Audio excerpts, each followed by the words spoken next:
You're listening to Vocal Distortion here on FM 89, your Chicagoland radio home for hardcore, heavy metal, and everything in between. I am your host, Austin Paulson, back again this week for a very special episode.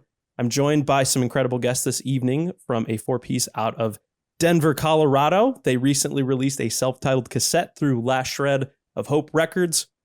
It features 3 new songs. It's filled with riffs. It's filled with a variety of different influences that I'm sure we'll be touching on tonight. You can pick up a copy of this cassette through the band's Bandcamp page. They've also selected a bunch of music to play for you this evening. I'm, of course, talking about Ukko's Hammer. How are you guys doing? Doing good. Doing awesome. Did I pronounce that right? I feel like I've been playing you guys on the radio forever, and I'm like, I hope I pronounced their name right. How did you say it? Ukko? Ukko? Yeah. Yeah, it's Ukko. Yeah. Everyone says it wrong. So yeah. There's actually this one time when I love this story. Sorry, jumping into the story. Please. But Adam, who runs Convulse, we played a show with Destiny Bond, I think. Maybe we didn't play with them. We played a show with Destiny Bond. Or we were using their gear or something along those lines. Yeah, he was there. Yeah, we were borrowing their cabs or something. And when we were done, we loaded up their gear. We left the door unlocked to the van. Open. We left it open to the van. And then we were just hanging out at the venue. And then all of a sudden, Adam comes like bursting into where like it was like a big crowd of people. And he was like, "Hey, Ukko's Hammer." You fucking idiots. You left the door open. And we're like, oh shit, sorry. But yeah, luckily nothing got taken. No. So that's always good. Ukko's Hammer. Good old Ukko, man. The cassette is fantastic. I'm a big fan of it. It's been out for a little while now, and you guys have like played some shows. I know you did a release show. How does it feel? What's the reception like? Been playing some of these songs live? We actually kind of taking a couple steps back.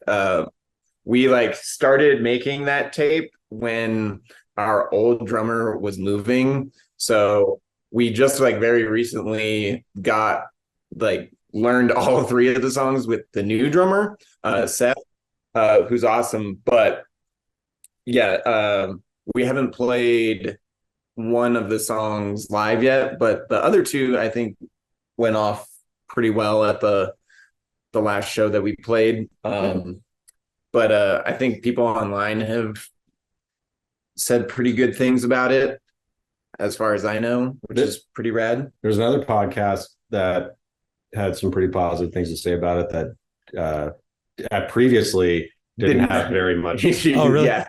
things to say about Zach's demo. So oh boy.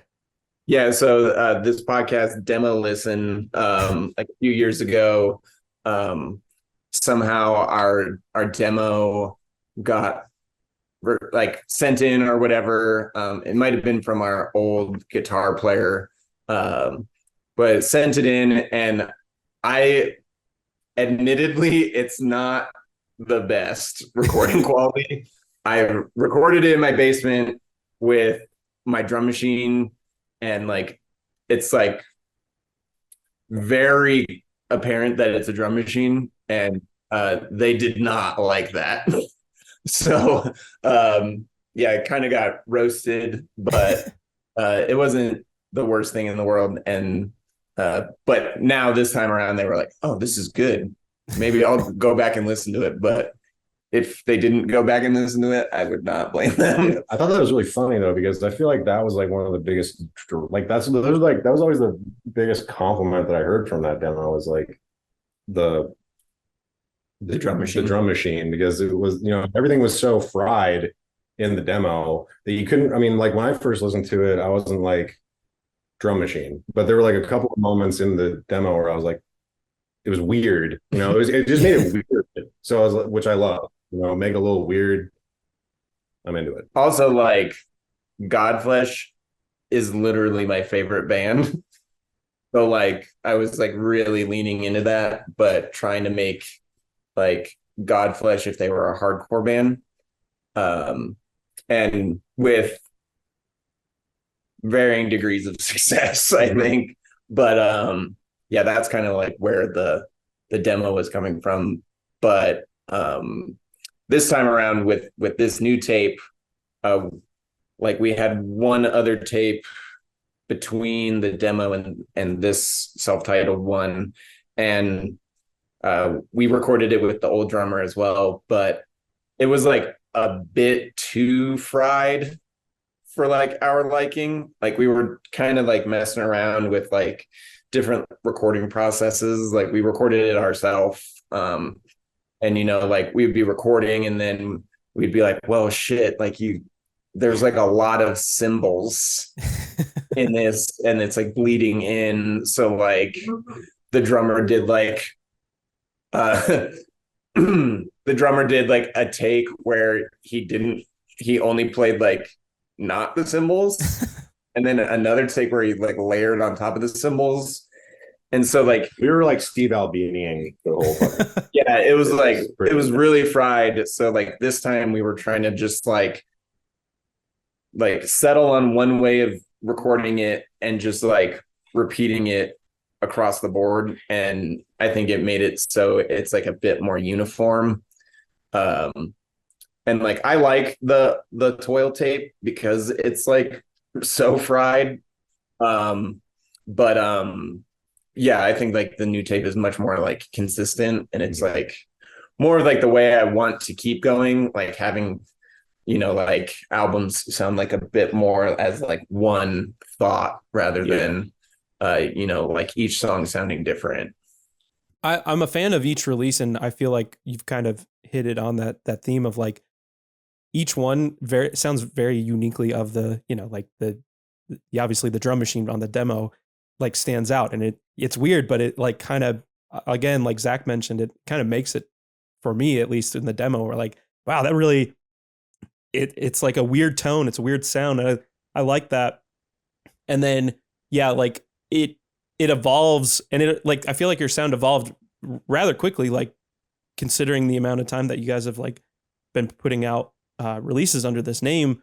And I did read in an interview where you had maybe been experimenting with some of the recording techniques. What in particular were you doing? I know Andy has recorded a lot of like this band's output. Like what sorts of things was Andy attempting to do to achieve that like cohesiveness? Well, this time around, our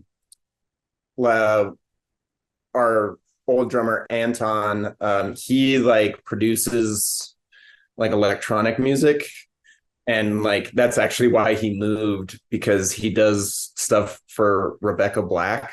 Oh, sure. The Friday Girl. Yeah, he goes on tour with her like all the time. Yeah, and the like link between Rebecca Black and Ukko's hammer is so short. Who would have thought? Literally 1 degree. Wild. And he like always like joked around that he presses space bar for her. But, anyways, he got one of those the quad cortexes where you can like I think he like bought it used, and like you can like kind of, it's like they're like amp clones. Yeah, and like we were able to like dial in like which amp like we wanted to use, and that's like kind of how we went through recording it. So like we set up like a profile for Zach for like the bass tone, and then set up a profile for Andy's guitar, and then you just you record the songs that way, and then like consistent across the board, because it's like literally like the same tone. Yeah, and like you can like get really nitty gritty about it. Like we did too. We got very like in the weeds with like we also used Z Drummer, which like really like I got very like myopic about like the cymbals, because I don't know, it's like a cymbal is just like, it's so you hit it one time and then you hear it another time, it'll sound completely different, but these are just the same, and it's like really hard. But it's like we felt like it made sense because like the demo was a drum machine, so just using like a fancier drum machine kind of like made sense. And not that we were like trying to like trick anybody like that, like, oh, this is like a real drummer. It was more of just like timing, because Anton was moving. Like we didn't have time to like learn the songs, get tight with the songs, record the songs. So we were just like, Anton like wrote the drums like on that, like I don't know if it's like a app or plugin or plugin. I don't know. He did all this shit and like messed with it to make it sound a bit more realistic. And I think it turned out pretty good, but I'm really excited on like the next recording. Like we're gonna do it live. So nice. No more drum machine. Yeah, that's gonna be a lot of fun. I'm looking forward to that. One thing for sure that I notice, I mean, really on a lot of your work is like just riffs. I mean, especially with this release, there's a lot of like almost like classic metal sounding kind of riffs. There's like doom stuff. I'm sure you guys know your way around a riff. One question that we ask on the podcast version of this a lot is, what makes a riff? Like, what do you look for as a listener, as a musician? What does a riff need? What catches your ear about a riff? We actually we're just kind of joking around about this beforehand, and basically what at least my process is, you take a great riff, aka steal a great riff, send it through the filter of amateur guitar playing, and then you have a good riff. Oh yeah, I like that. So like I am like I unabashedly like will steal a riff, and since like I like started like playing music like on bass, and like didn't really like get too many lessons, just like you listen to like some like Green Day songs and like you try and play along, and like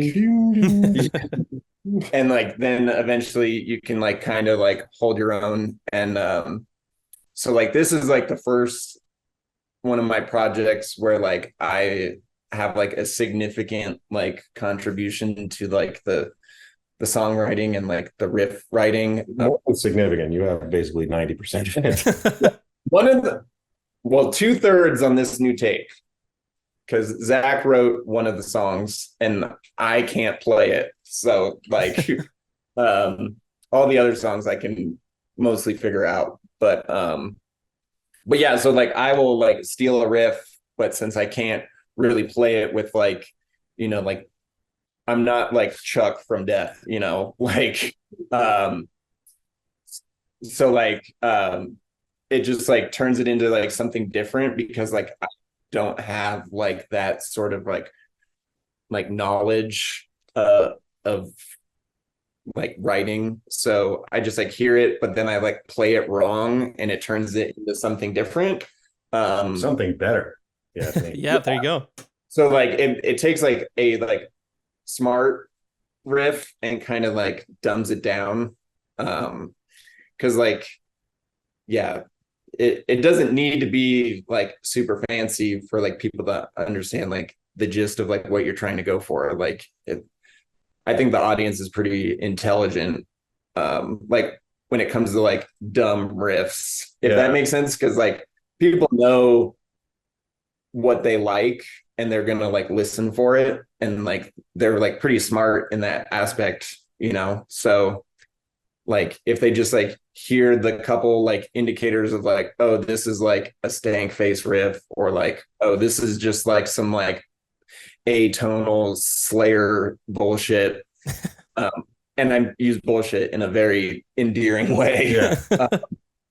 But yeah, just like I think what makes a good riff is like simplicity. It just like gets the point across, and like it's like palatable to like a lot of people. Like a lot of people can understand it, and like they like know like what that riff is like supposed to do, and it like elicits that like physical reaction, like, oh, this is the 2-step riff, let's go. And like everyone knows, unless like I don't know, a bunch of young kids at shows in Denver like don't know they what 2-step every fucking time. the whole time. It's like, dude, like this is not the two-step riff. But it's fine. Whatever. yeah, He'll figure it out, hopefully. I like that. Zach, do you have a similar sentiment with riffs? Have you borrowed many riffs in your day?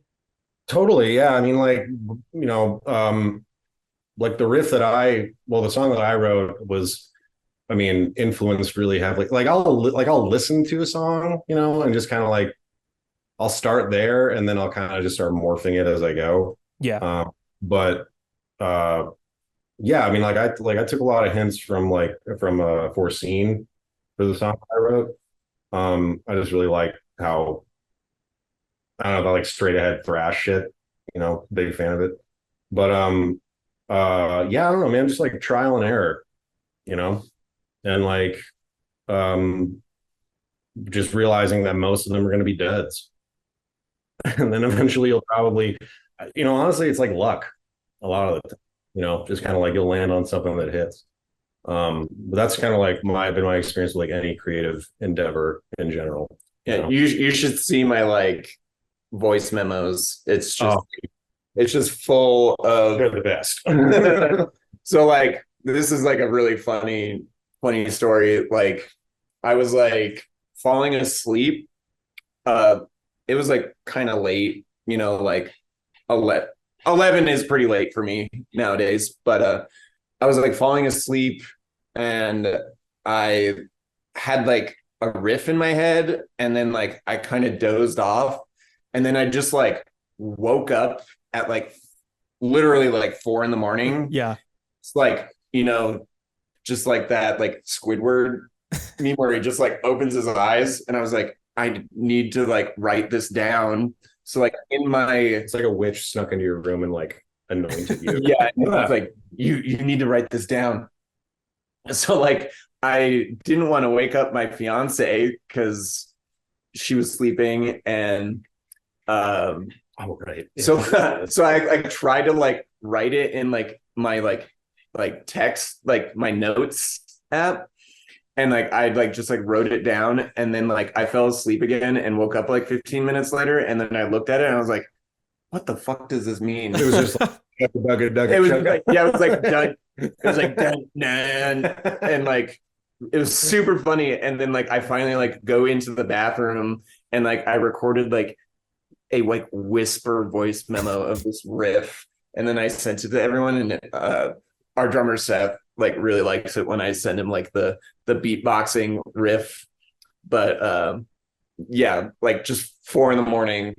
I had to like get this riff out and then like I finally like after work the next day like recorded like actual guitar and like we haven't like used that riff yet, but it's in the chamber for sure. But I have like so many like voice memos where it's just like me like playing around with riffs and then I'll like patch them together like over time and then they like kind of develop into a song.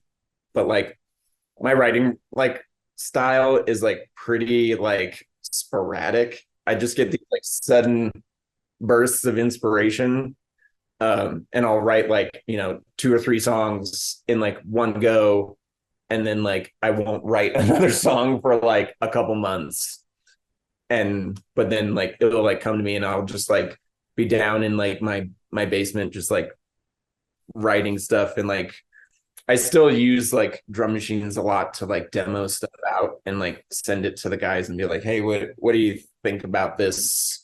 I had like this in mind. And there's like so many like reels on Instagram where like the guitar player writes the drums and like shows it to the drummer and like, hey, can you play this? And it's like fucking impossible. Yeah, that is what I think makes a good riff. Hell yeah. I like that. I never really thought to do, usually I've just always like sat there and tried to fumble through something. And it was actually like maybe one of my earliest conversations with John Hoffman about like mouthing. He would like say, he's like, yeah, I'll just be on the train on my way to work and I'll just be mouthing it into my phone. Like if I just think of something. So I love that there's like, that connection, but John also helped you release this cassette. How did that relationship form? Like, how did you meet? What made Last Shred of Hope the kind of perfect outlet to put this cassette out on? So I've known John for like a really long time. One of my like old bands from like end of high school, like early college, played with Weekend Nachos when they would like come through to Denver, and like would chat with him on like MySpace. And then just like kind of became friends. But like the last time one of my bands played with his, like we were playing and our guitar player like broke a string like first song, and then just like we just stopped. And John like reminds me about it like to this day. He was like, dude, that was fucking hilarious. Like, you played for like 30 seconds. Like, what the fuck? Like, yeah, like whatever. Like, but yeah, we've just like kind of stayed in contact. Like we have like, I don't know. I would say we have like a pretty similar sense of humor. And like where I've been in like Chicago, like I hit him up, see like if we can go get a Shake Shack or something. But a hot dog. Yeah, hot dog or whatever you guys fucking eat there. Garbage. Garbage. Yeah, let's get it. Hey, at least you got culture.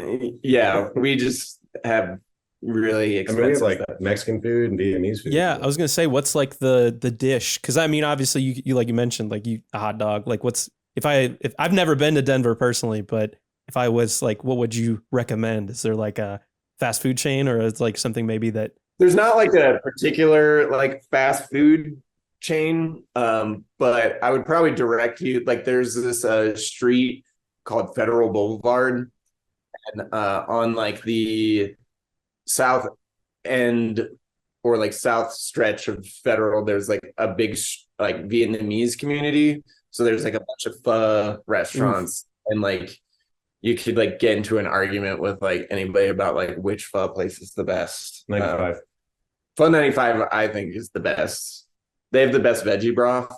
It's like spicy. Oh, nice. But good. You know, it's like not too hot. But Fadoy, I don't know if that's how you say it, but Fadoy. Yeah. Is it Doi? Yeah. Fadoy. They have the better tofu. So if you're into veggie pho, I always just get veggie pho usually because I was like vegetarian for like a pretty long time and then stopped doing that because steak rules. Yeah, dude. It's hard out there. And you're a fan of McDonald's though, right? I saw you in the music video, like in the drive-through. Just that rule. Yeah, that was like a really funny bit. that was so much goddamn fun. How much time did you guys spend on the makeup? It looked really great. You were like kind of as like an orc or a goblin. That's awesome. The camera we were using was doing us a lot of favors. It probably took like 2 or 3 hours to put it on, but like I think that's just because like we're not like makeup artists, so like just like it was like a full like goblin prosthetic. So there was like a chin piece, both ears, and then like the nose and like brow. So like we had to like figure out like how to do it, and then like painting it all like took a really long time. And then we just like hit up Chan, who like takes photos at like every show in Denver. Sick photos too. Shout out Chan. He's the fucking best. He's the GOAT. Kills it. But we just hit him up and we're like, hey, we're shooting this music video. Do you want to come? And he lives like kind of way up north, in Milliken. It's like it's like north of Denver. Oh God, I can't remember. God, Jesus Christ. He lives really far. He drives so fucking much. He goes to so many shows. Yeah. But he was just like, I'll be there. And then he just like showed up and like we just like tried to think of like the most ridiculous things, but it was rad too. It was like on a whim. Like we've been trying to do, like Zach had bought that prosthetic like months ago, like months before, and we were trying to coordinate stuff and we were like coming up with all these dumb ideas. I really wanted Zach to like crawl out of like slimy muck, kind of like in Lord of the Rings, Yeah. like when they're making the Uruk-hai, to have Zach like come to emerge out of like slimy goo. But anyway, like it took a million years for us to finally to ever coordinate something, and Zach just one night was like, "I'm coming over. We're doing this." Yeah, like And I was like, we were just like "Dang, that's fucking overthinking up." it, and we just And made something, we like just slapped it together. Like, slapped it together, and like that's kind of like what I wanted it to be in the first place. Like, I don't know how we got from John to talk about the music Oh, video. all good. But yeah, like a lot of like hardcore bands like recently have been making music videos, and they're like, for my taste, like way too high production. Like I think we spent like a total of $100, and like most of that was on prosthetics and fake blood and McDonald's. But Beautiful. yeah, I'll get a McDouble, but try not to nowadays. You know, whole boycott and everything. What? There's a boycott on like Starbucks, McDonald's, because they contribute a lot to Israel. Oh, yeah. I'm so out of touch. It's hard to spend ethically under capitalism. So, you know, very, very true. But I saw something somewhere that like the owner of Starbucks is like, we've lost like $15 million in like the past few months. It's actually working. Yeah. Oh, so, damn. Yeah. All right. Yeah. That's sick. So yeah, boycotts work. But kind of going back to John, just like, you know, just sending songs. I'd be just like send him a song to like a demo that I made and be like, hey, what do you think about this? And he'd be like, that's fucking cool. Or like whatever he would say. And no, then, John, like, you're fucking cool. Yeah, you're fucking cool, John. But yeah, we were just talking, and I was like, yeah, I don't know, like, who's gonna put out this tape. And I think just one day he was just like, I'll do it. And he was just like, yeah, I won't tell you like what to do. I'll just like put it out, and like that's it. And I was like, that is great. Like it was like the best record label tape experience that I've ever had, because like he was just like, yeah, I think the songs are cool. Like you send me the art, and like we'll do it. You just tell me what you want. And I was like, fuck yeah. And so we like made 50 tapes, and yeah, turned out pretty good, I think. Yeah, I like it. You know, kind of jumping back to some of the riffs on here, you know, I feel like with this release, I mentioned there's like a lot of different influences. They don't feel forced though. It feels like everything kind of serves the song. And I wonder, you know, where did you get into extreme music? What were the first couple, maybe records that you were listening to? Maybe even like non-heavy releases. Like what were you first getting into when, you know, you were younger?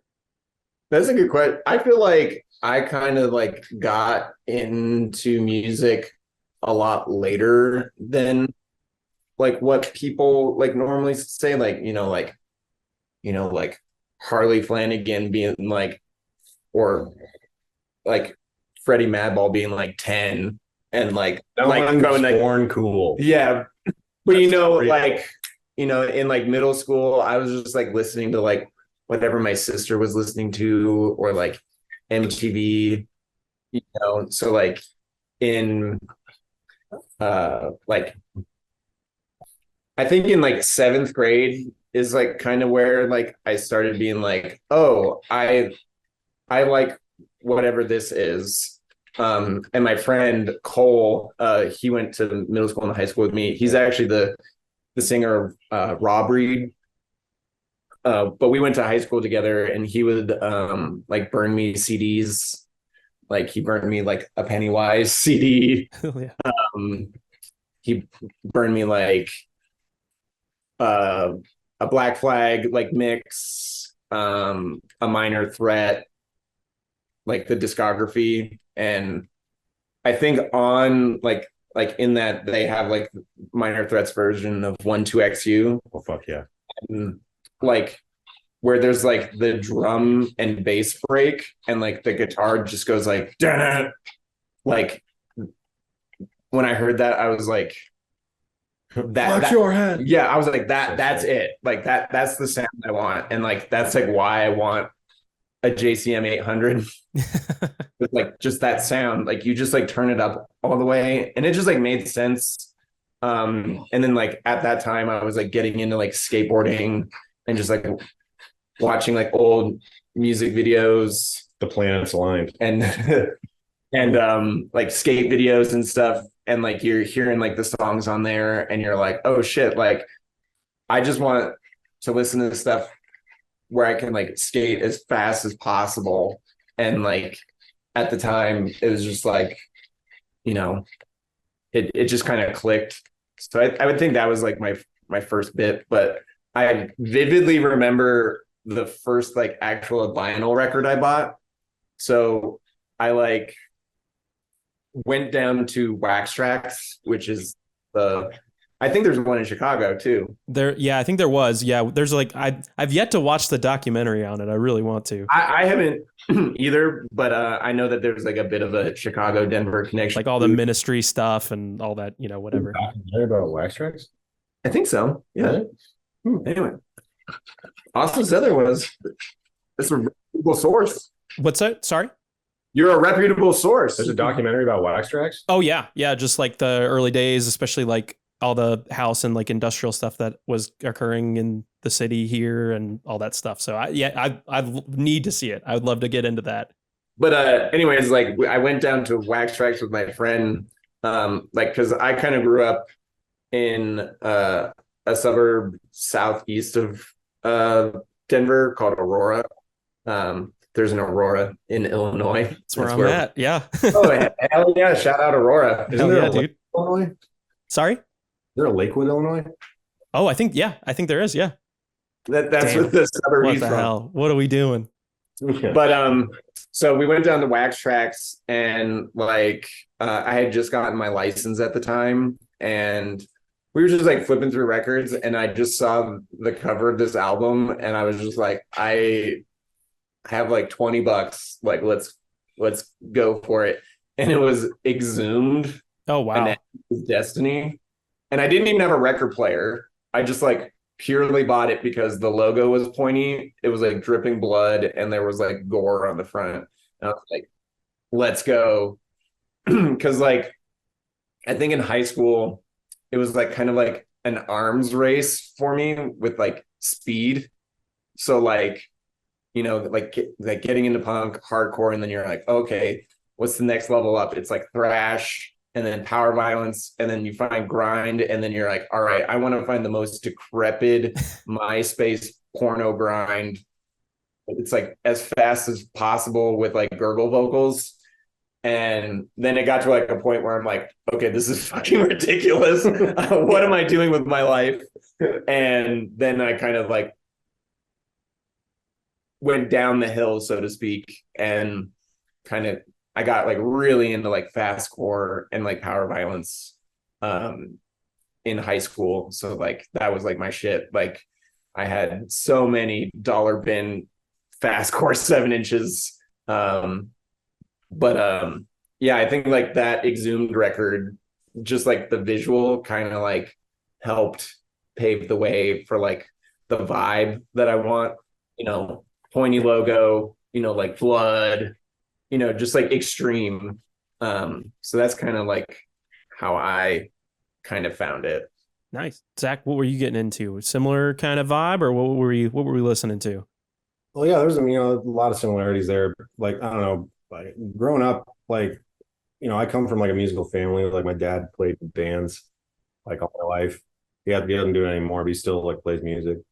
So like music was always around me, like, but it was like dad butt rock shit. But I mean, some of it was cool. I mean, my mom loved Elton John, and I still think Elton John. Well, actually, that's not true. Elton John's got some hits. The rest of it though is fucking butt. I tried listening to the Elton John album the other day, and I was like, "What the fuck is this Yeah. But My mom was really into like Prince. So dude, like Lucky.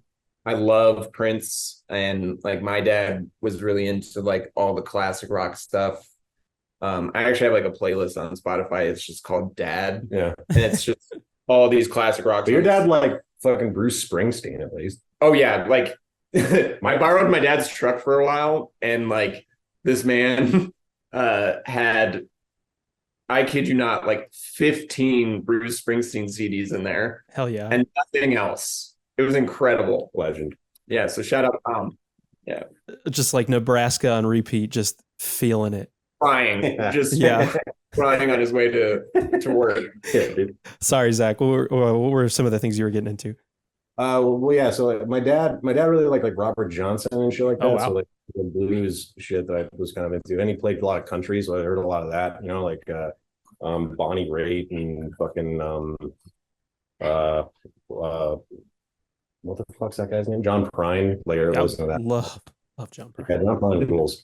But you know, so yeah, it was always around me. And then, you know, middle school came around, and you know, new metal was a fucking thing.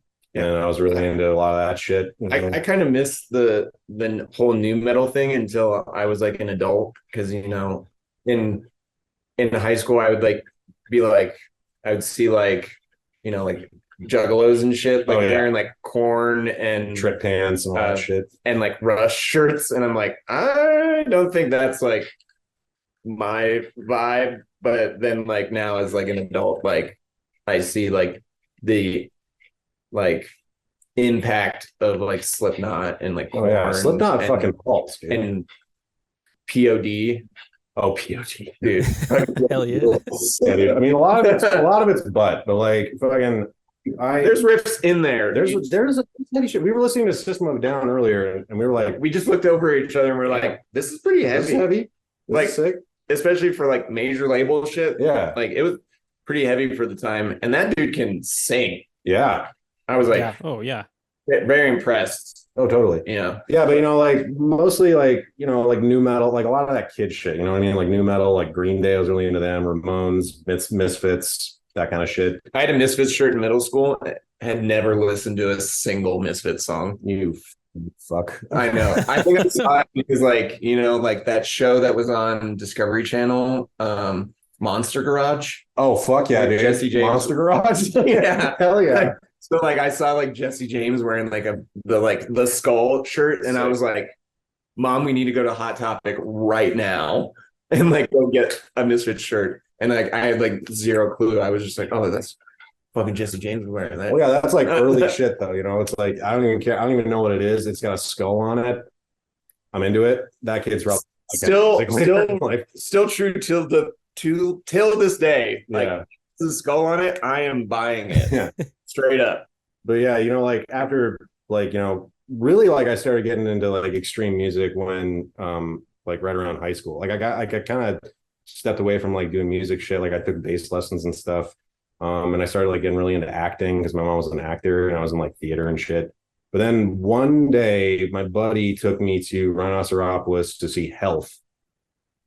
And I'd never been anywhere like that before. I was wearing like a fucking cardigan or some dumb shit. And like I walked into this place and I was like, it was of the time. Fucking 2009 cardigans were. But it was like an Argyle cardigan. No, dude, that was sick. Anyway, I wandered into a Health show and I was like, what the fuck? And it like blew me away. And after that, you know, I joined a band with my buddy who took me there and just kind of been like sort of like, you know, haunting, you know, like was it casting a shadow on these doorways of like all these venues and shit. And I think really like one of the more pivotal, and yeah, I mean, like that's mostly where like my influences come from, is just like wandering into different places. Like I remember seeing like I played a Halloween show at Blastomat with the band that I was in, and they did not like it. And after that, we went to this place called the Yellow Bordello, which was like a short-lived like house space. I went there one time, but when I walked in the door, Clean to the Trees of a Forest Fire was playing. Ooh. And I was like, Ooh. fuck. And like Ethan, giant fucking guy, like long ass dreads. He had the microphone in his mouth, and he was just going like, That's like, fuck, this is sick. I never heard that story before, but that's actually really crazy because that is kind of how like my first band in high school, it was like a really shitty like skate punk band, but we got like just through MySpace, like Ethan put us on this like kind of bigger show that was at this place called Sock's Place, and like they had more of like, you know, like the kind of like bigger hardcore shows in like the mid early 2000s, you know, like I'm like bands like Fight Like Hell would play there, like this local band Killing Kings. That wasn't really like my vibe, but like Ethan put together this like really crazy mixed bill show. So it was like Clinging to the Trees of the Forest Fire, this really sick kind of doom band from here called Bosnia. They were like one of the loudest bands I've ever seen. But yeah, and then like a couple other bands, and then like my shitty skate punk band played, and like met Ethan, and he was just like so nice. Yeah. And like just like so like welcoming, being like, yeah, you're a fucking little weirdo, get in here. Yeah, like let's do it. So that's crazy that you like just saw his band. dude, it blew my fucking mind. And then like my buddy Brian took me there, and like him and Ethan go way back, and I've like hung out with Ethan a couple of times. He's really rad. But yeah, like other than that, you know, just like I got the opportunity to like live at Glob, which is like right next to Rhinoceropolis. So like I was just kind of like mingling with all these different fucking amazing music, like fucking weirdos. But like honestly, like Denver has always had such an like just a fucking top tier caliber musicians all the fucking time. Like my whole fucking life, you know, the whole time I've been here, like I've just been blown away. I definitely wanted to ask about that because, you know, I mentioned earlier, I've not been to Denver, but definitely has like come on my radar with like, I mean, I was trying to think of the other day. I'm like, all right, what bands do I know? You know, obviously Primitive Man, that like the fucking heaviest band ever. Heaviest band of all time, ever. We went and saw them with Amon Ra. Man, they fucking show. They fucking kicked on Ra's ass, dude. Yeah, and Amon Ra is like amazing. Really good. Love Amon Ra, but just like, they're so heavy. It fucking rolls. Yeah, it's like so heavy and so gnarly. But even when I was like I was like really into thrash metal when I was younger. Like just that was kind of my avenue to more extreme versions of music. So when I like started looking for newer bands, like Speedwolf was like on my radar. Reed was in Into the Night. They had the Broncos rip-off tee. Like I'm a Bears fan like through and through, but I was like, that's so sick. Yeah, Reed. I haven't talked to Reed in like years. He moved to New York like everyone else does. But he before that he had a thrash metal band called DDC. It was Death, Destruction, Chaos. And it was just like that was like on my MySpace page. Like they had a song called Hail Skatin'. And it was just about like skating with Satan. Yeah. And I was just like, sign me up, brother. Like let's go. But yeah, Speedwolf was like a bigger band from here. I mean, Civilized. Yeah, right. I wasn't gonna say it, but I mean, that was another one too that was like really fucking blew my like first time I saw Zach perform, I was like, shit. Like I was like right up. It was sick. Like I remember like it was at the old gallery space he used to run. And I was like right in the front row. And the minute that they started, I was like all the way to the back of the wall because Zach is just a fucking like he just killed it. It was so sick. But even like newer stuff too, like you know, just getting kind of familiar with like Convulse. Like I love Spine, so that was kind of my introduction to that. And then, you know, Destiny Bond, which I believe, did you share a member with that band at one point? Amos. Yeah. So he was in the band like in like the first iteration, and then he just needed to focus more on Destiny Bond because like they go out and tour and we don't. Yeah. So I totally understand. But yeah, he was in the band for like probably a year. Yeah, a good bit. Well, at least while Andy was still living at that spot. And Yeah. Yeah, all this to say, I mean, like, obviously you guys have been involved with the scene for a long time.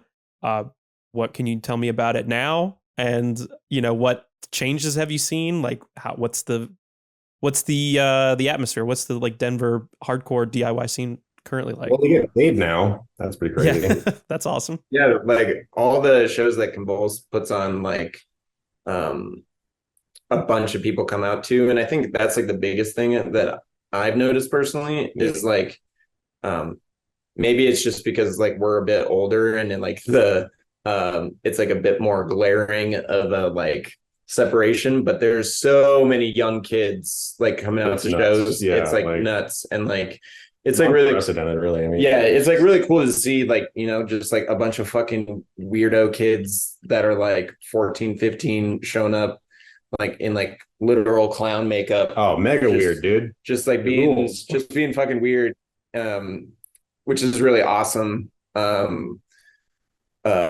yeah, like I think everything's like a bit younger.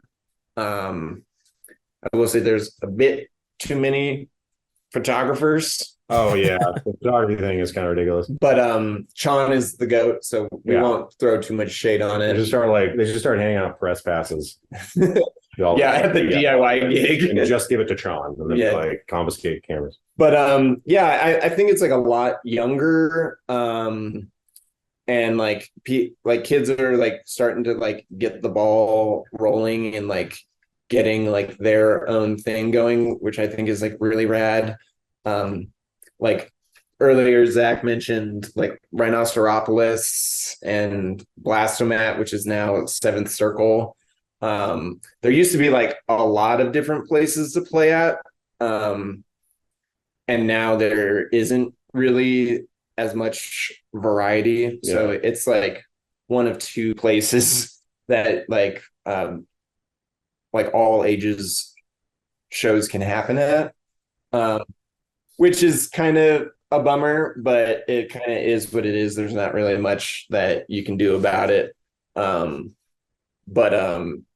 Yeah, and like we're kind of at the age where we can't really like within our means like run a space or like start a new space. Like I've done that. That's a fucking like it sucks. like those fucking like those lifers, man, that do that shit. Like shout out to them. Like that's fucking incredible. Fucking heroes. But like, yeah, like a few years ago, it was probably, coming up on like 9 years ago. I had like a gallery space that I helped run, and eventually like because our landlord kind of didn't really give a shit unless we didn't like sweep up cigarettes out front.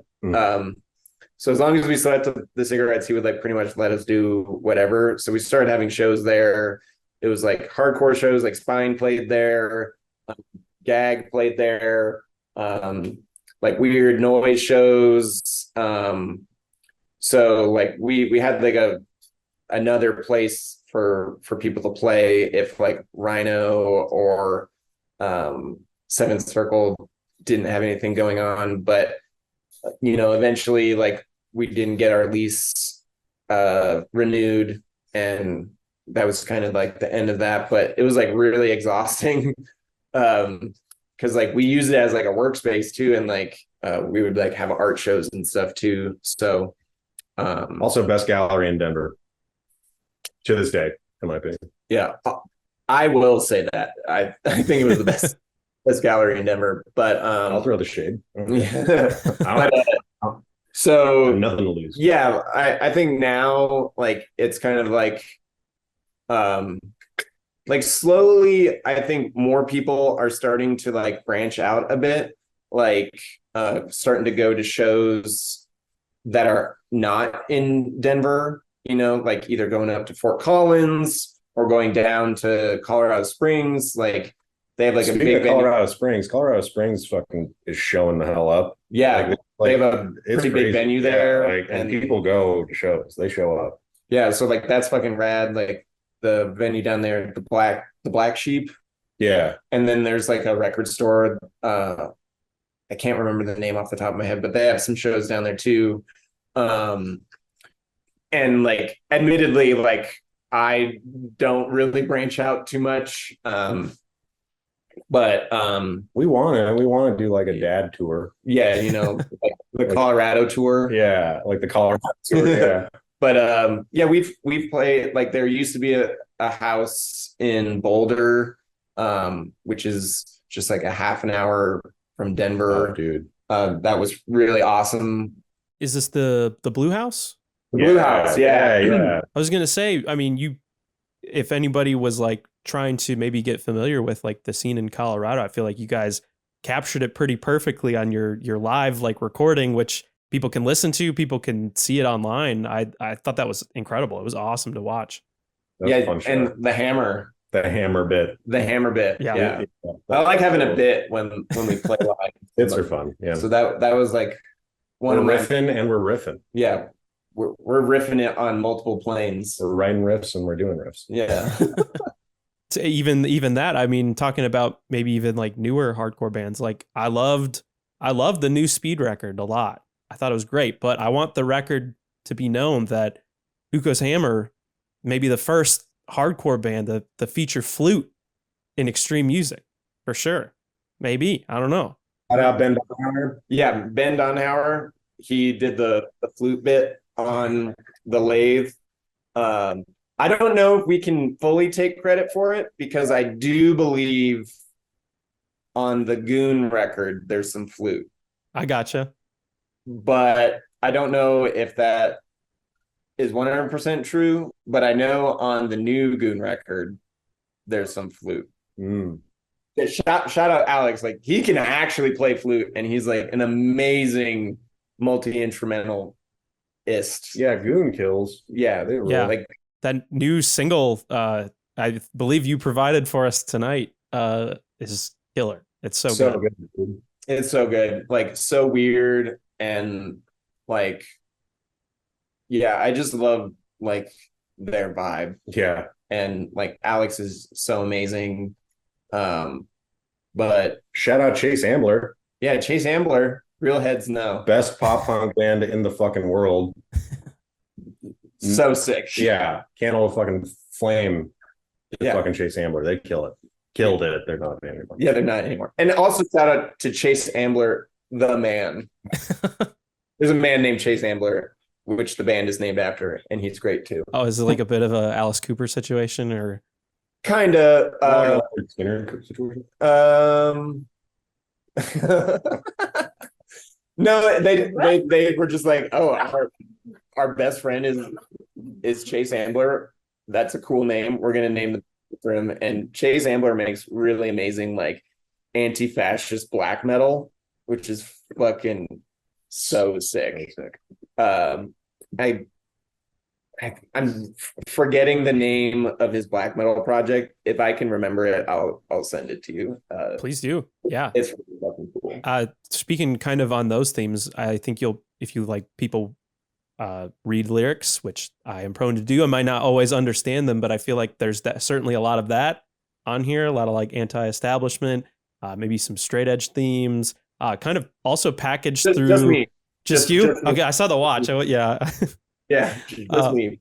And it's like all packaged through a lot of this like Finnish folklore, and I was just so curious because it all works so perfectly. What was the catalyst? Like, is this something that you've been interested in a long time? Like, where is this coming from? Where does this influence begin? So I'm the Finnish guy. So like my whole dad's side of the family is Finnish.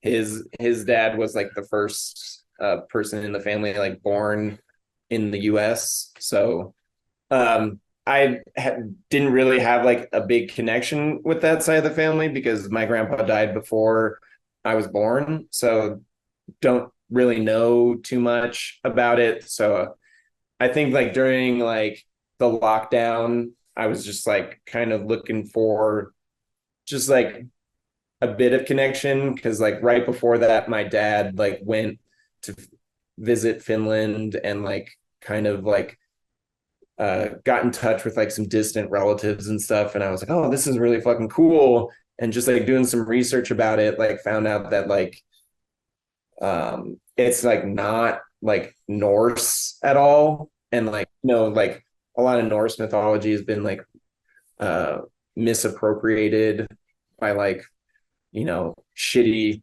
in through nefarious goals, like But also like Norse mythology isn't the most like sterling, like Vikings weren't like the best. yeah, like Vikings weren't like the best people, but like I was just like doing like research into it, being like, oh, like that stuff doesn't apply to like my like roots or whatever, because like Finnish people weren't Vikings, and like their like mythology is like very different because the language is very different. It's like not a Norse rooted language at all. So that's like a clear like cultural and like linguistic barrier. So I kind of like dove into it and thought like the mythology was like really cool. Like Tolkien was like really inspired by like the Kalevala, which is like the Finnish version. Like it's like the big epic poem, correct? Yeah, it's like kind of like the Finnish Beowulf, just like a collection of stories and stuff. So I thought like all of that was like really cool.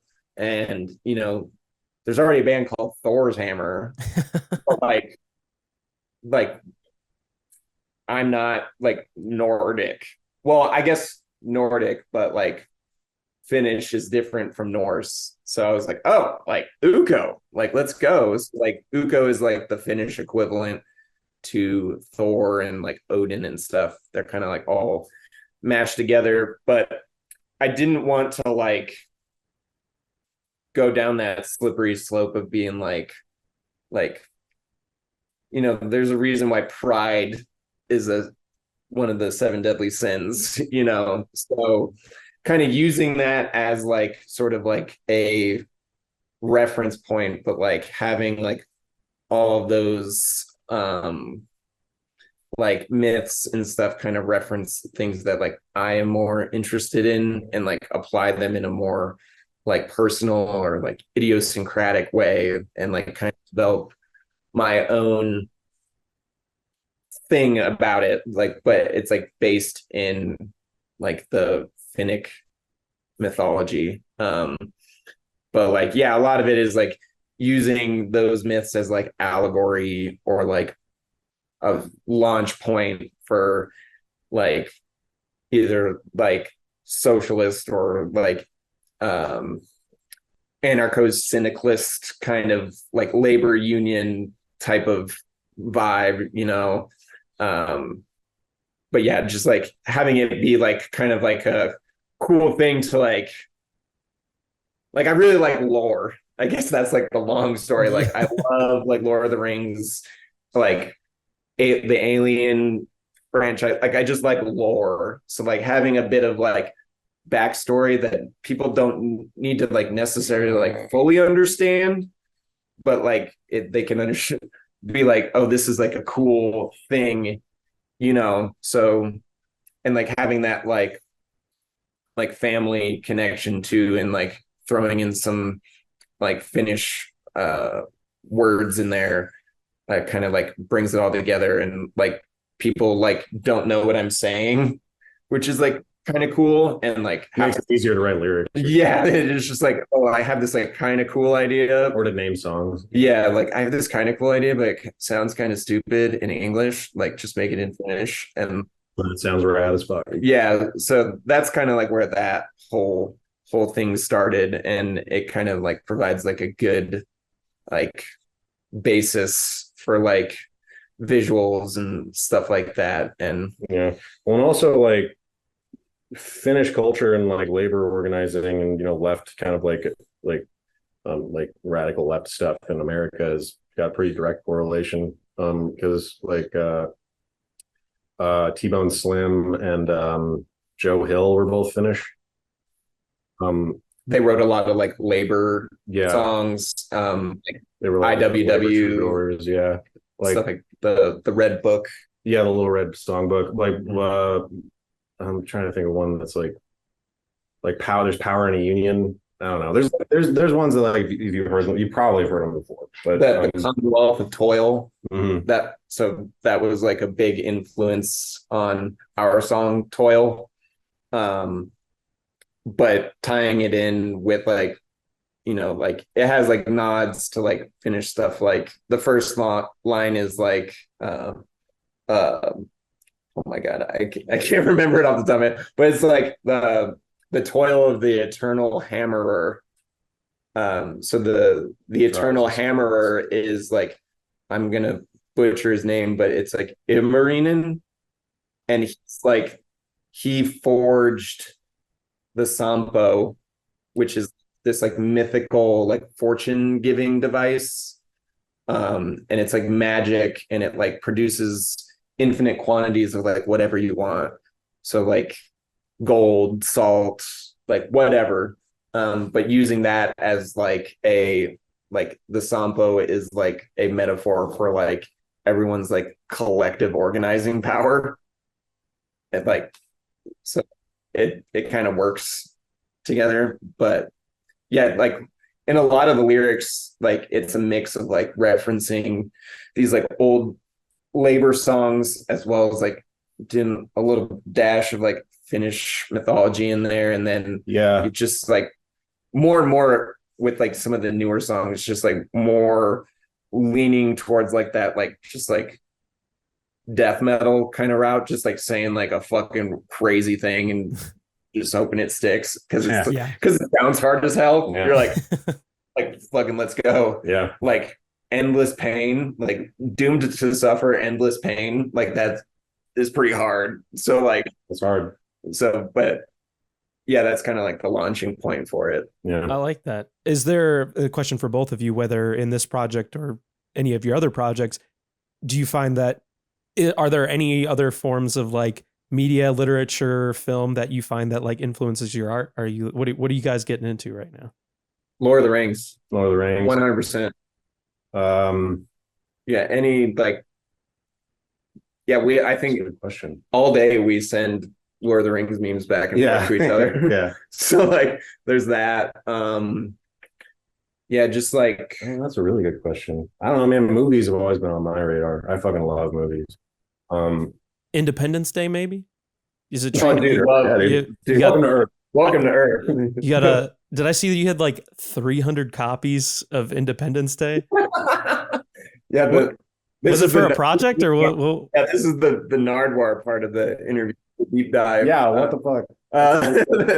But yeah, I had this like ongoing project where whenever I would go into a thrift store, I would buy copies of Independence Day. And for a while I had like people send them to me if they saw them at stores, and I just wanted to get like as many as I could. And like I had like a couple installations and like sculptures where I would like display them all together, and just like how ridiculous it is. Like it's like this like kind of like mirror of like consumerism, it's like seeing like so many of the same thing, yet like everyone has like their own like personal like memory or like interaction like experience with like that singular object. So seeing like all of them together, it's like kind of weird. But like of course like millions of those were made, and like kind of at the time there was like some things on like Tumblr and stuff where it was like the guy that had like a room full of like Tobey Maguire, Jerry Maguire, not Maguire.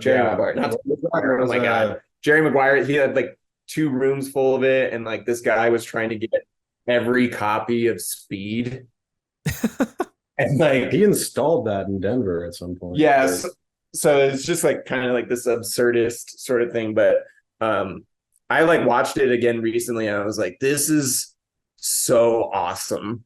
Like it's just like Independence Day? Yeah. Oh, dude. It's awesome. Like it's just like kills. It's like if you were to like explain the 90s to an alien, Like, how ironic. Yeah, but like you would just show them Independence Day because it's got like the whole time they're like so not serious that the world's about to fucking end.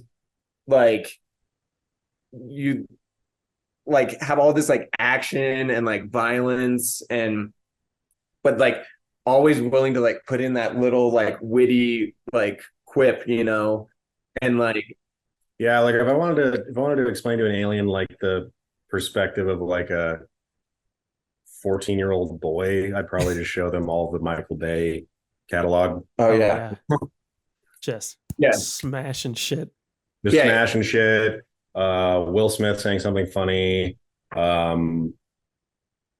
Yeah, like the scene when like Will Smith realizes that like there's a city-sized UFO in front of his house. He like is going to the bathroom and then he walks out front, is looking at the paper, like looks over, sees people freaking the fuck out, looks the other way, people are freaking out, and he's just like, what? And then he like looks up and then like it's like the slow zoom. It's like, how would you not realize that? Like, it's just like so oblivious, and it's like kind of a metaphor of like America in the 90s, just like everything's fine. Yeah.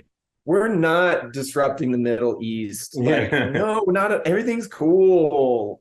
Like the president got a BJ. Like this is fucking I rad. mean, it's still like that here. Yeah, it's kind of still. Yeah, it is still like that. It's good they only made one of those movies. Never Oh, made yeah. a sequel. That's just the one. Dude. Woof. Did you see the second one? No, I never did. Oh, dude, I saw like a Sucked. recap video on YouTube, and I was just like, "Ooh, dodge a bullet on that one." Yeah. Like that's a bump. They had every opportunity to just have like a badass movie. Like you just do the same thing again. Yeah, And I they mean, just blew it. They blew fucking it. Predator did it, and it killed.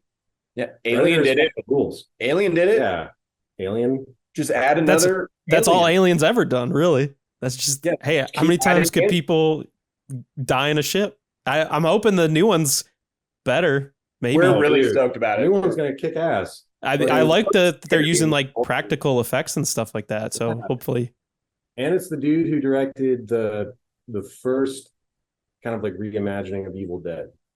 oh, I do like those. I did like that one. Yeah, so it's gonna be sick. I'm really looking Yeah, forward we were actually talking about earlier that the next Alien movie in the franchise needs to get directed by Peter Jackson. Oh yeah, dude. Go back to his roots. Yeah, get him back in there. Make some fucking crazy practical Practical effects, like absurd gore. Like it would be awesome. Or Sam Raimi. Yeah, that would be great. I like. I'm not a like superhero fan by any means, but I did watch the Doctor Strange just because he had directed it, and I really wished he had just. I thought it was weird, but I was like, you should have just gone ape shit, like bonkers, Yeah. like yeah. Still, just shut the door on all the producers. You're like, no. This is what we're doing. Yeah. Yeah. Bruce Campbell I didn't has a see bigger it. part now. I don't want to take up too much more of your time. I just have a few more questions, but Oh, dude, we're chilling. We're oh, chilling. sick. All right, cool. We've talked a little bit about art and just like things we've been doing. I know that Zach, you're like heavily. I mean, you mentioned a few times you've done some installations. You made the new logo for the band. What did. sorts of things are you guys doing outside of music? Like, what do you like to do in your downtime? What are you getting into? Art making. Yeah, trying to Yeah. make art still. It's hard. Like both of us work at the same company.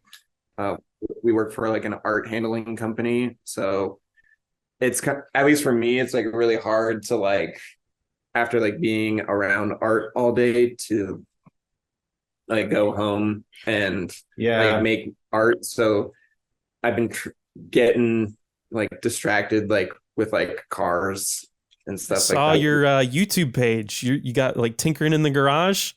Yeah, tinkering in the garage. Yeah. So I have like a imported Japanese van that I like work on, and I have like a really old truck from the 60s. So it's always needs work, and like it's like it's like that book Zen and the Art of Motorcycle Maintenance. There's something like really relaxing about just like there's only one way to do this, and it's gonna fucking suck. but like it's like when really I think about working rewarding. on my car, I think about relaxation. Well, it's relaxing in like a kind of stressful way. Yeah. Um, Okay. It's relaxing for men. yeah, it's just like I It's just like it's just a relaxment. yeah, fuck.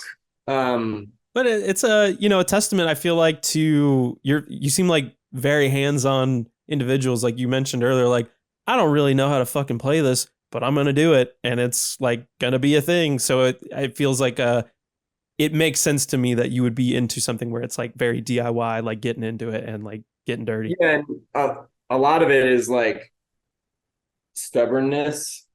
like, like since like I have like a vague understanding of like how cars work and like the like practical like concept behind it all, like I'm like so unwilling to bring it into a shop and have them like overcharge me to potentially not fix the problem when I can just do it. So like, yeah, it's like that DIY sort of mentality. Like, why would I pay someone to do this if I can do it myself? Yeah, I was gonna say that's kind of I think from my point of view, I owe a lot of that to just kind of like the people that I've known in Denver. Like like Andy is a really good example. Like, like when I got into this band, I didn't have a bass. I'd sold like my basses and shit. When I got into this band, I bought like the Rickenbacker, no, the Jackson-Bacher. It's like a Jackson bass. It's like the most people like bass players on the internet fucking bash this bass so goddamn much for being like the ugliest bass. Which that's why I bought it, because I thought it was so funny looking. But it was just like this fucking like all these bells and whistles and shit, active electronics. I had to like change out this fucking 9-volt battery all the time. And Andy was like, dude, just buy like a cheap ass guitar and put better electronics in it, and it'll be fine. And since that point, like I got really into like tech stuff, and just kind of like got that and like gear and shit, and just finding deals, and making shit work. Yeah, if you post an Ampeg cab on Facebook Marketplace, this fucking dude, you're gonna hear from me. Yeah, he's gonna take a look at it. It's a fucking rabbit hole for sure. I mean, even like, I just got a bass. Like I had a bass rig for years, never had a bass. Finally, like got one situated. I've always been kind of like fascinated. You like can find like a million people on Instagram or social media doing like drum machine stuff or making ambient stuff, and like that is very fascinating to me. But it's so like overwhelming with the amount of stuff that is out there. Like it's crazy dude, how you can like, so when I'm like not making like guitar music, like I like to make like techno noise music, like done synth, like it's like a rabbit hole like of just like gear, because you're like, oh, this sounds really cool, but if I got this thing, it could sound even cooler. Yeah. Or like I could get this keyboard, and then you buy this keyboard and you're like, oh shit, it's monophonic. I need whatever that means. It only makes one sound at a time. Oh. Yeah, so then like you're like, oh shit, I gotta buy a polyphonic keyboard. And and so like it, or like, oh, I need this pedal. And like my drum machine, it's like the TR-707. So the cool thing about it is that like each sound has its like own volume slider as well as its own output. So, like you can have like each different sound go through any like outboard gear that you want. So if you want the like kick drum to sound insane, you send it through like EQ, gain, distortion, and like it just sounds crazy. So like for like one of my projects, it's like a really noisy, like techno is a very loose term. It's rhythmic electronic music. But yeah, just like getting like all this gear, like just like so many pedals, and like reorganizing like your like pedal board, or like, oh, should I like circuit bend my vintage drum machine? Like just like all this like crazy shit. So, yeah, and like I feel like bass players in general too kind of fall into like, so all I really care about is power, you know what I mean? And like bass players fall into the trap or at least I did, of like fucking buying a fridge. You know what I mean? Oh yeah, 100%. Yeah. Like fuck that. And like, just from, I personally like my rig and Andy's rig. Like one of the last shows that we played, Andy plays through a Mesa Boogie, which is like a fucking stadium amplifier. It's loud as fuck. He can't like, but he he sends it through two 1x12s that are in they're in separate cabinets, but they're like Mesa Boogie, so they're like cabinets this big, and they have casters on them. And we brought that to a show, and then at the time too, I stopped playing through fucking big shit, and I like finally dialed in my sound, and I just had like 2x12s and a 1x15. So we these like tiny cabs to the show, and we sounded fucking nasty and fucking loud and shit. But like, so I personally take a lot of pride in just kind of like working within your means. And producing something good, because I feel like a lot of the time, like, and no shade on any of the people that like, do this, but like a lot of the time when like we go to shows, I'll be looking up at the stage and these kids will be playing hardcore music on like thousands of dollars worth of gear. You know what I mean? And I'm just like, damn.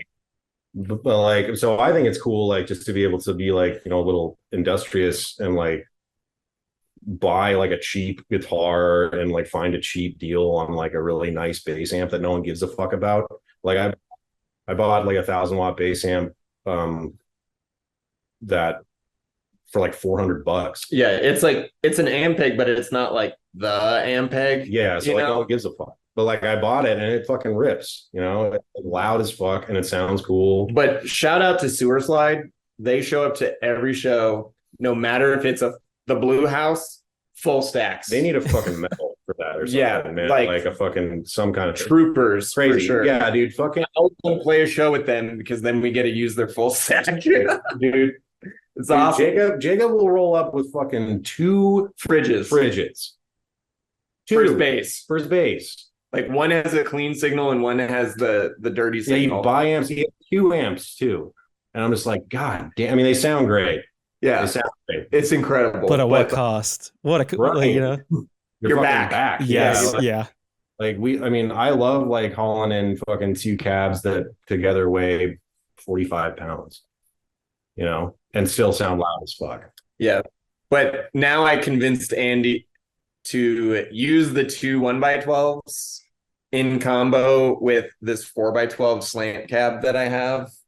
And it's like a 3/4 stack, which is really funny. Also, I want to say that show that I was mentioning, Andy he had one of his 1x12s, then his amp, then the other 1x12. And that was his rig. It was like this weird sandwich. It was so cool. And then so fucking he put he took like the mesh off the front and just stapled chicken wire to the front. Wow. Like literal chicken wire. So it's like dangerous to move because it pokes you and shit. But it looks rigs so I've ever cool. Seen. Like rigs of doom.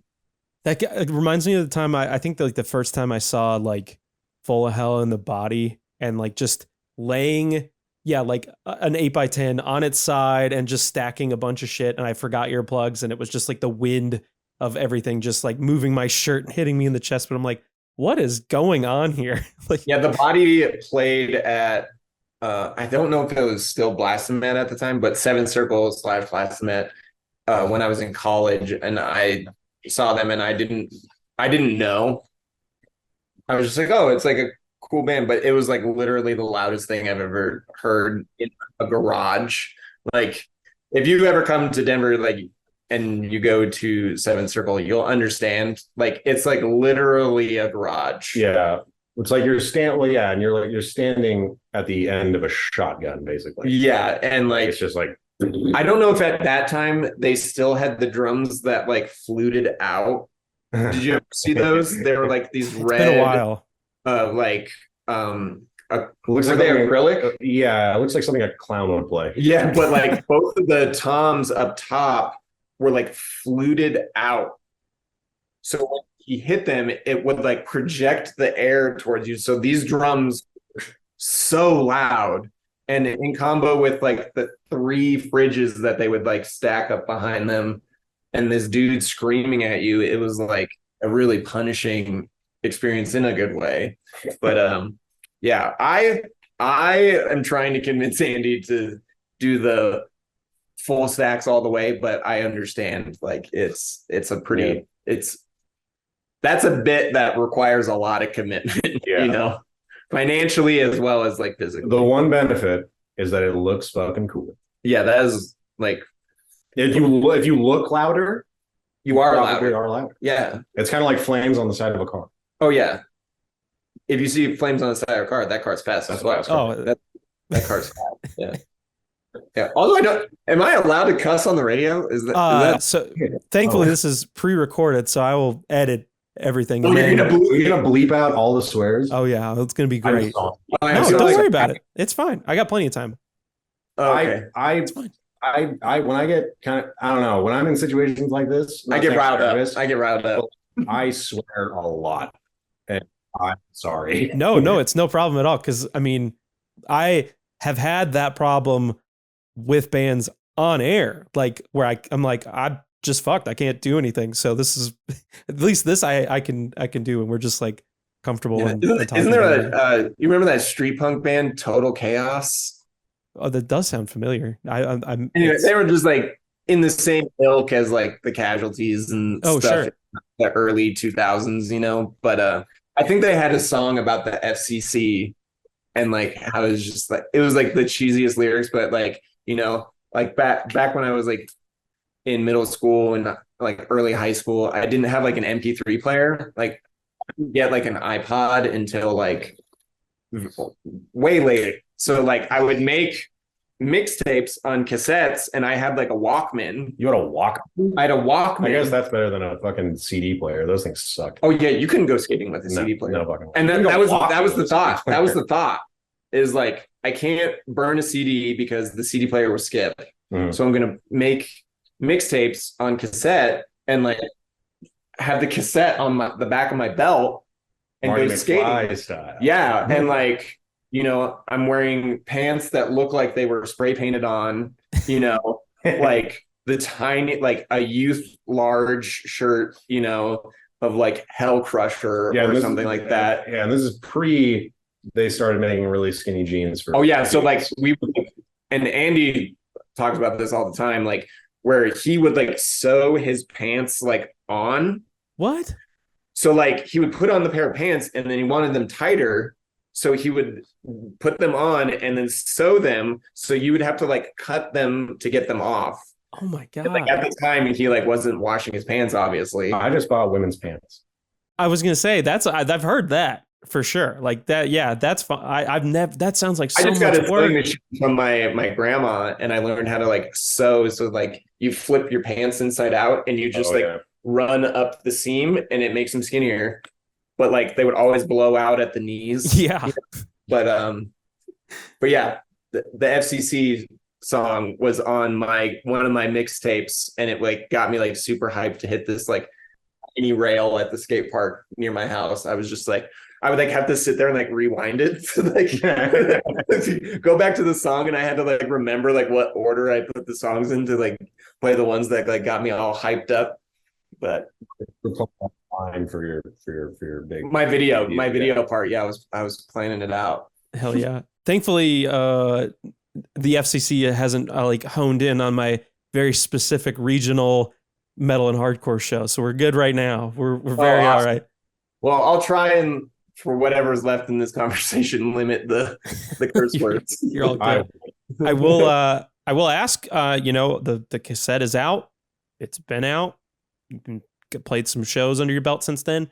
What do you hope to accomplish this year in life or in Ukko's Hammer? Like what's on the agenda? What are the goals for 2024 and beyond?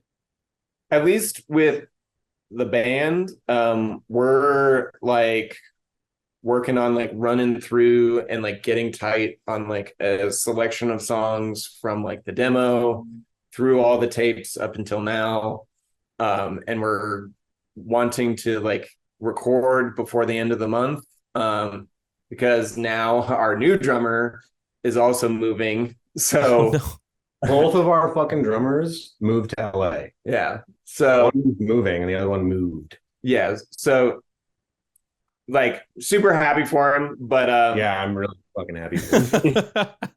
but yeah, so we're getting like kind of like a compilation of like songs that like are from like the original release up until like new songs that haven't been recorded yet, and like recording them all in the same way, trying to play them live, so like no more drum machine, maybe in post, anyways, but record it live, kind of get like I keep feeling like that whole like struggle that like SSD was having, like when they were recording. Like I've listened to like a couple like interviews with Al Baril where he was talking about like it was like they were like a live band, and trying to capture the live like feeling and like urgency like on a recording is really difficult.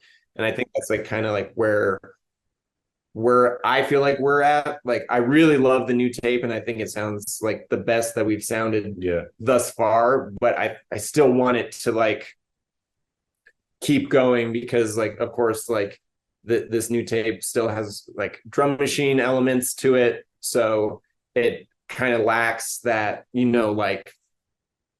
like some of the songs on the mix, like it just has like different. It just hits different. It hits way different. Like just having like a really good drummer play the songs and like we can just like knock it all out, is like my goal, and like hopefully getting that put out onto like an LP of some sort, kind of like in the same vein as like how Minor Threat did the first 2 7-inches on an LP. They did 2 7-inches on a 12-inch. Oh right, yeah. So it was like this much.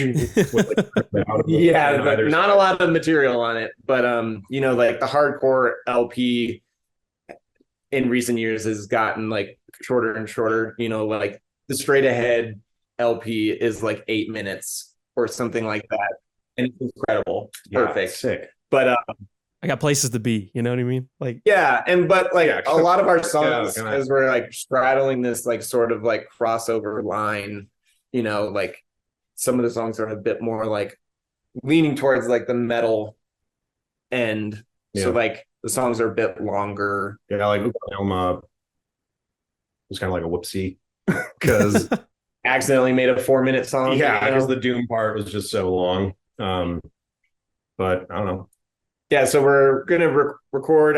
I think it's the list is 10 or 12 songs that we're trying to like really focus in on and re-record to like be as good as they can, and then play some shows hopefully after. I want to play the O. That's the one thing I want to do. Yeah, well, that's that huge stage. Oh, and the sound system is incredible. Yeah, but yeah, it's like the widest stage ever. Like Sewer Slide played there with their full stacks, and it still looked tiny on that huge stage. But they finally got to move around. Yeah, they got to move around a little bit. But that's like a 6-piece band or some shit. Five. Feels like 6. But I think that's like the immediate goal. Maybe play some out of town shows if we can swing it. Like our jobs kind of limit that. It's like hard to like get out on the weekend, and for extended stints of time, especially because we work at the same place. Yeah. It's like we're in our mid-30s, so it's like hard to like get out because we have responsibilities. But I would love to play, like out in Kansas City. Oh yeah, Farewell Transmission. Maxim Popoff, shout out. Yeah, he's a Denver dude that moved on to Kansas City. Yeah, hopefully trying to play out, a bit more, play more local shows, maybe some bigger local shows. We do have a show coming up, allegedly. Hasn't been announced yet. Hasn't been dropped yet. So, but that's like a pretty big show. I'm sure who it is, but just Don't based on say it. just based on our conversation today, can get some clues. Oh, Olive is not happy about it. Chill. But yeah, that's like my personal goals. And then like after, I just kind of want to like put the nail in the coffin, so to speak, on like these like older songs, or these like this like current set of songs, like get them to the point where I'm like satisfied with them and they like fulfill the vision that I had for them. Because I think out of all the songs, like probably 90% of them I wrote. Yeah. So like just kind of like encapsulating this like period, and then like hopefully moving on and like writing some more like weirder, heavier songs with like more of an input from like everyone, like, and we still do that, like That's always been important. as it is, like bouncing ideas back and forth, like I'll send a demo and we'll all chime in on it. But Yeah, I want like- it to be a bit more collaborative. Oh, sure. But I mean, like Andy is like probably like one of the reasons why Ukko and Ilma, the song that I wrote, is so like I'm really fucking happy with it, is all because of Andy. Well, and Zach.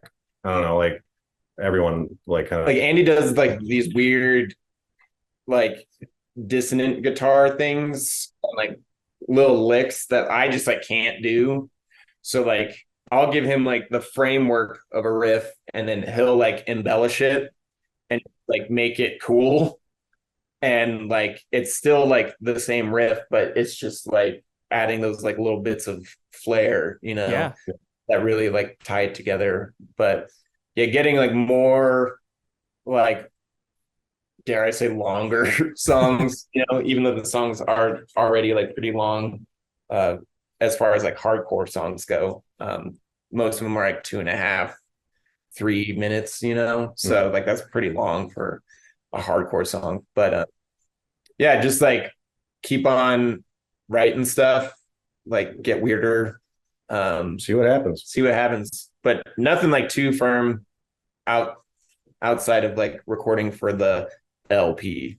But yeah, People can get copies of the cassette still on your Bandcamp.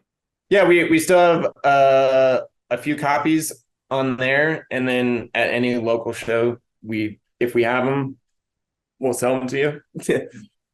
There's only 50 of them. We gotta make more merch. Yeah, we All we have is more shirts. All we have is triple XL tees. Yeah, we only got the big boy size shirt. So Big riffs, big shirt sizes. I love it. it's been a kind of running joke that I really want to start a straight edge band that only has 3XL shirts. That's like the whole bit, like 3X's, 3XL. And there's like a pair of scissors on the table. Like, Yeah. You want to crop it with that? Yeah, it's up to you. Well, I can't thank you guys enough for hopping on to talk to me about just everything about your band and shooting the shit. So this was a lot of fun. People can follow you at Ukko's Hammer on Instagram. Is that the best way to kind of see the updates of everything? Yeah, that's like where we post like what's going on. We do have like an email, but you can find that on the Instagram page. If you shoot us an email, good for you. Yeah, we've gotten one email, and he was like, if you ever come to so-and-so Kentucky, like I'll help you get a show. I was like, fuck yeah, dude. That was cool as hell.